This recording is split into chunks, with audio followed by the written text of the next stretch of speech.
Hi, everyone, and welcome to Walter's Wives and Woes. I'm Shelby. And I'm Marissa, and we are the Walters Girls.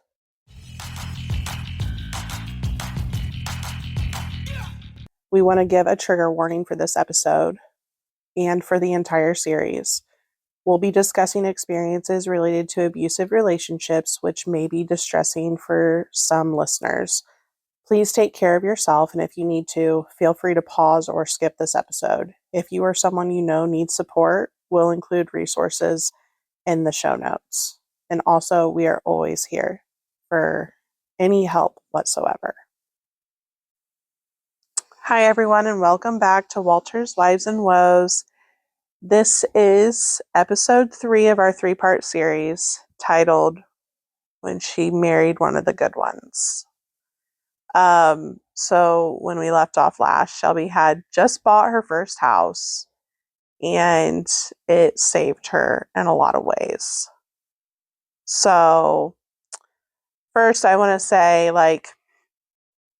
they were on the fritz whenever this house was bought. He was too busy to help move her in. During So straw season. I remember that. this was another thing, I was so mad about. We pretty much moved her into that house. I don't really remember her even being there. No, I was helping him. Yeah. I was working my 40-hour-a-week job, and then I was working 40 hours a week with straw. Yeah. So me, Derek, my mom and dad, and Chase moved her into this house. And his parent and his mom and stepdad. Yes. And so she had it made. She bought this house. I set it up for her, to buy this house. Then I pretty much led the way on moving her into the house. So yeah, then Derek and I actually moved in with Shelby. And that was in June of 2018. Her and her ex were not together, but she was still obsessed with them. I wouldn't use the word obsessed at this point. You were still invested. Yes. And let's just say a lot happened in that house.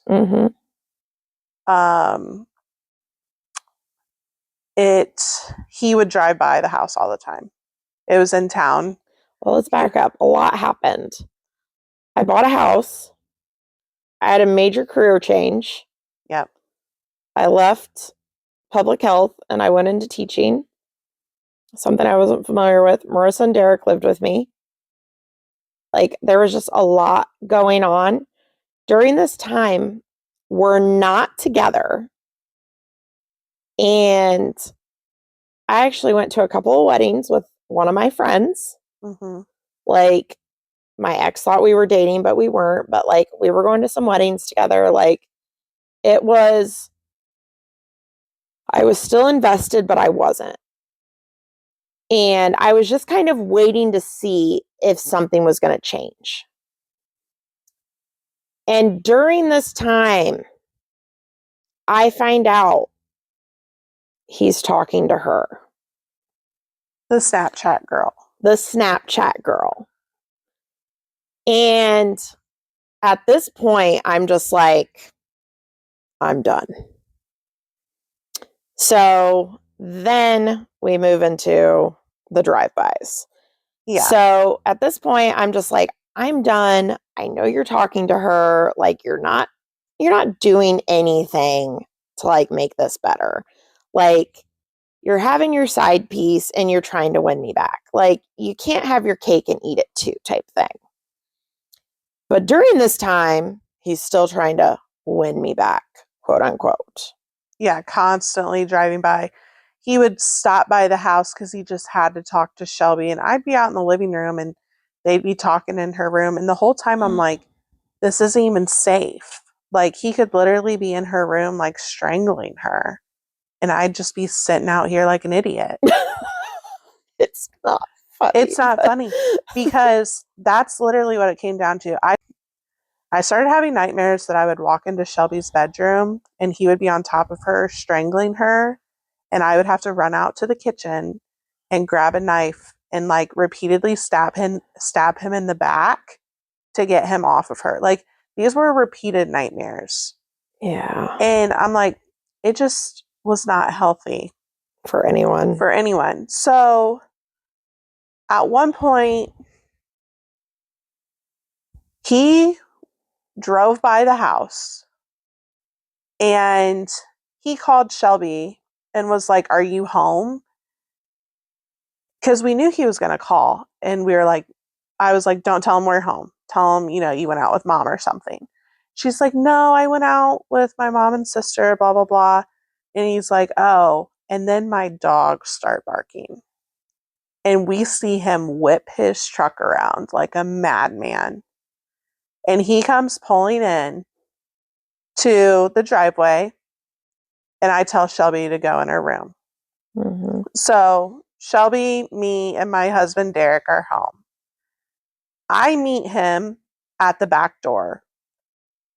And I had had enough. I was not letting him in the house. There was nothing good that would come out of it. He was a full-blown stalker at this point. Shelby's hiding in the bathroom because there was a window right there. I could see everything that was going on. Yeah. Derek is hiding behind the wall. If you know my husband, you are not surprised at all right now. And Shelby's ex, he's like, "I just got to see her. I just love her so much, Marissa." And I'm like, "Really? Yeah. You hit the person that you love? That's love to you?" I'm like, "You think Derek hits me? You think my dad hits my mom?" I'm like, "You don't love her." I'm like, "You guys are not getting back together." I'm like, "You are not coming into this house."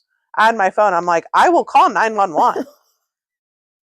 And he's just like, "I love her so much." And I'm just like, "No, you don't." And instantly the tears are dried up. You know, his acts did not work for me. I don't even remember what all was said, but I was just like, "You need to leave. Just leave and do not come back." And finally he left. And that still didn't stop him. No.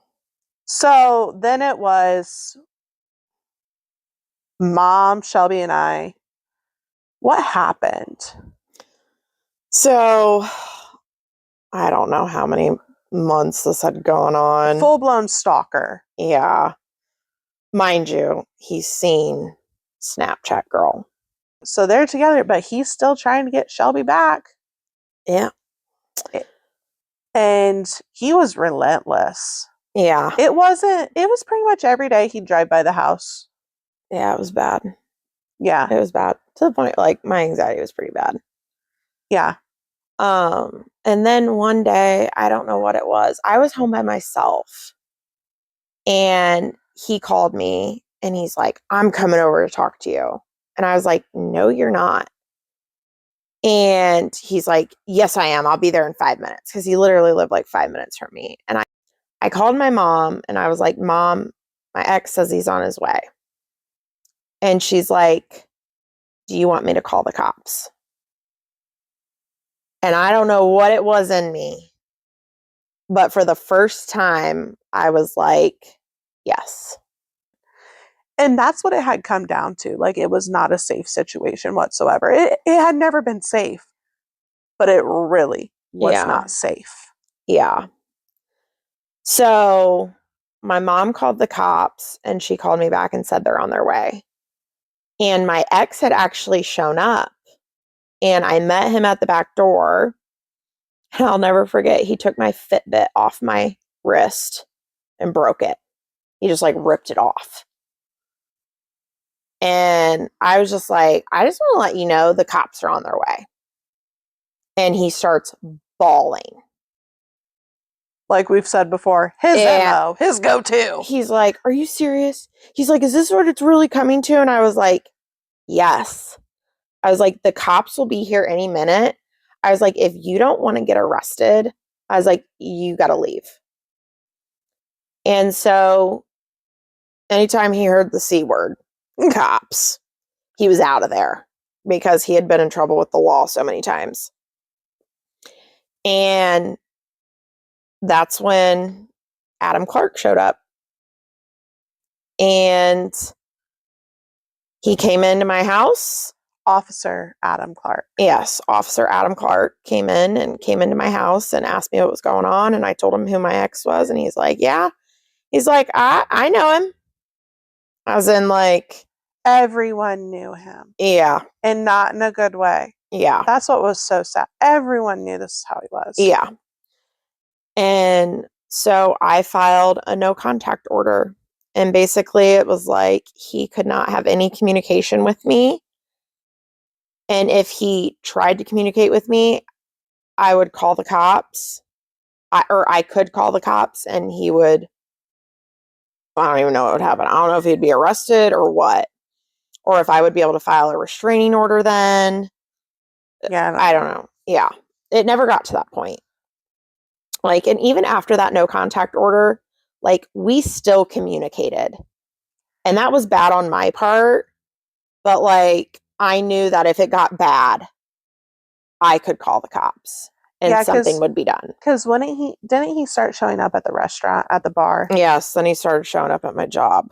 Yeah. She was coincidentally. She was bartending just for extra money at the bar, literally 20 feet from her house. Mm-hmm.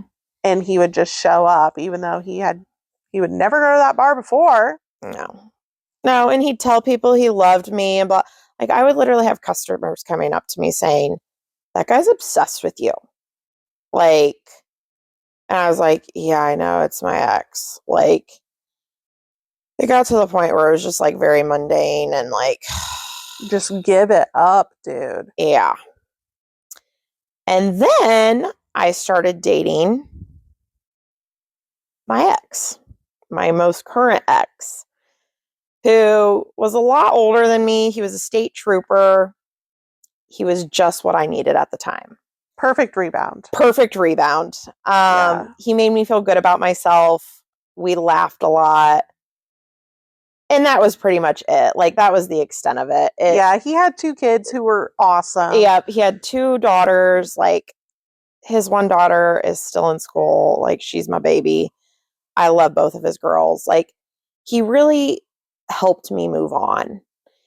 And him being a trooper, he kept my ex away from me. Mm-hmm. And yeah, because Shelby's ex tried messaging ex-state trooper. And, this guy was a lot older, more mature. Mm-hmm. He just ignored the messages. Like, kudos to you. Yes. Yeah, he was not buying into any of it. Mm-hmm. So we dated for a couple months and then we broke up. And then I had a really great summer. The end of 2018, the end of 2019, I can remember making a memory board like a goal board with one of my good friends. And so December 31st of 2018, I started praying for my future husband. And then it was in March of 2020, so like a year and 3 months later, that my friend took it upon herself to send my now husband my Snapchat name. And the rest would go down in history. I started dating my husband in March of 2020. And I'm not going to lie, like, at first I was like, this isn't going to go anywhere, because we went on a date and it was just a normal date. I didn't fall in love with him. I was like, this is nice, but it's like there weren't fireworks, there weren't flames like it was with my ex. I was like, this can't be it. But I realized it doesn't have to be that way. Mm. And it's the quote off of, what's that movie where they both have cancer? The Fault in Our Stars. Yeah. Do you know that quote? Falling in love with him was like falling asleep. Yeah. First slow and then all at once. Yeah. That is how I fell in love with my husband. It started off very slow burn. It was a very slow burn. And then the next thing I knew, I was head over heels in love with him. And I have loved Jeremy from the start. Yes. He knew about my past, and not to say that our relationship's been perfect, because it's not been, but my husband does what he says he's going to do. And not to bring up another thing, like, that Carly Pearce song. What's that one song where it's like, I'm not here to like drag his name in the ground. I'm not going to tell you what he did, but I'm going to tell you what he didn't do. Yeah. Didn't treat me right, didn't, love me, didn't choose me type thing. That was my ex. My husband does all the things. Treats me right, chooses me, loves me at my worst. When, like, we get married, of course, and I lose my dad just a few months after my wedding. And he's there for me. I get pregnant and I'm on my deathbed, and he takes care of me. He, through sickness and in health, like, I know that I can count on my husband. Like, I can go to my husband. He may be dramatic about things and huff and puff. Yeah. He's very dramatic. He's very over the top. But I would not have him any other way, because for the first time, I know I can fight with my husband and he's not going to leave me. I was always afraid to pick a fight. Wasn't even picking it. I was always afraid to express myself with my ex, because I knew it would be him saying I'm picking a fight, and then that would lead to a breakup. I mean, I literally told my husband a few weeks ago that I wasn't happy. Not that I'm not happy with him, but like, I have really bad seasonal affective depression and I've been cooped up. And like, and you're a mom. And I'm a mom. And he travels a lot for work. And it's hard. Our marriage is hard right now, but like, I can go to him and tell him how I'm feeling, and he still loves me. Yeah. And he tells you, well, I'm not very happy either. Yeah, I'm not happy working all the time either. But like, we have that conversation. We talk through it. And you're stronger because of it. Yeah, and we're fine. And it's just like the healthiest and purest kind of love. And it did take you guys a bit to get there, because they both brought in a lot of baggage. Yep. From their previous relationships. Jeremy was married before. Mm-hmm. And Shelby self-sabotage. Yeah. I mentioned that several times. This was also during COVID. Jeremy pretty much thought Shelby was an alcoholic. I may have been called a time or two during fights. Jeremy is a narc. He is. He's such a tattletale. He's got to make sure I'm on his side. But yes, and I thank God every day for being faithful in Shelby and showing Shelby what she needed to see to get out of that past relationship. Mm-hmm. And then also, if we've talked about it several times, if she hadn't been in that relationship, she wouldn't appreciate everything that Jeremy does for her. Yeah. Because we still complain. Yep. She complains about her husband. I complain about my husband. Both of us hit the jackpot with our husbands. Yep. He works so hard for Lainey and I because he wants us to have the best life possible.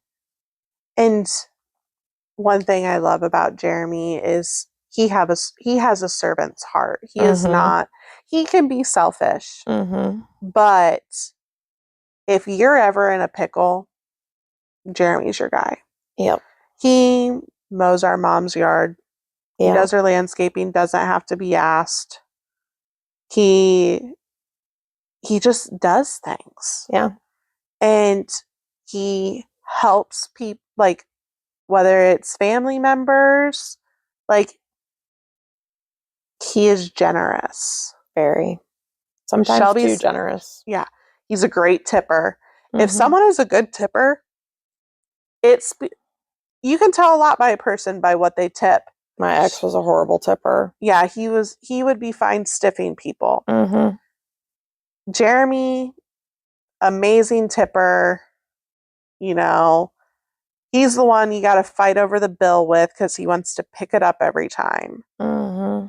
And he's just a great guy. And he's going to listen to this and his head's going to get 20 times bigger. He's the polar opposite of my ex. He's everything that you needed. Yep. He's everything that I wanted Mm-hmm. in a man, and a husband, and a dad. And like, not to say like my dad's not here anymore. My dad was a good dad. My husband's a better dad. Yeah. My husband is just More involved. more involved. He's just amazing. And our dad, you know, in the 90s, our dad did what a typical dad did. Yeah. Dads are different nowadays. They are Mhm. more involved. Yep. Like, you know, Tarek is Mhm. an amazing dad. Yep. And Jeremy is an amazing dad. Yep. And we are very lucky. Yep. All this to say, if you're in a relationship that you're questioning, do I deserve better? The answer is yes. Mm-hmm. Because not once have I ever asked myself in my marriage, do I deserve better? Because there isn't better out there. I have the best. And we all deserve the best. Mm-hmm. Even when you feel like you don't deserve the best, you do. Stop messing. You're going to mess up the mic. Oh, sorry. And just know, like, there is always a way out. It's going to be the hardest fight of your life. It can get really scary. But if you have a support system, if you have the resources, like, even if you don't have a support system, there are resources out there to help you get out of situations like this. Churches, women's shelters, like, if you want out, you can get out, but you have to make that decision. No one else can make that decision for you, because if they do, you'll go right back.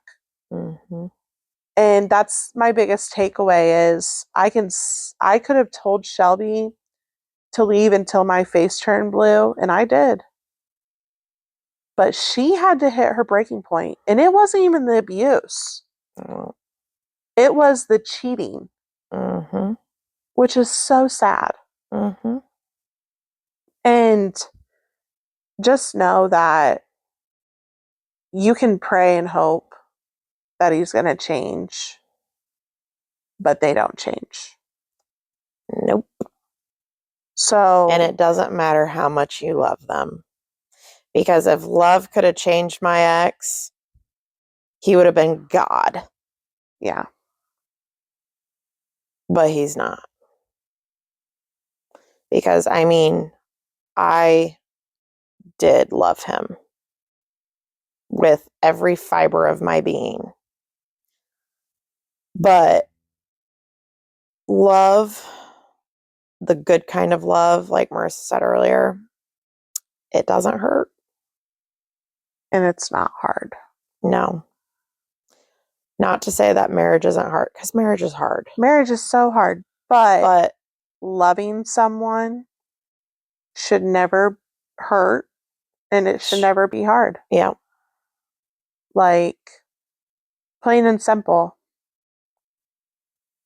So, like we said, we're here.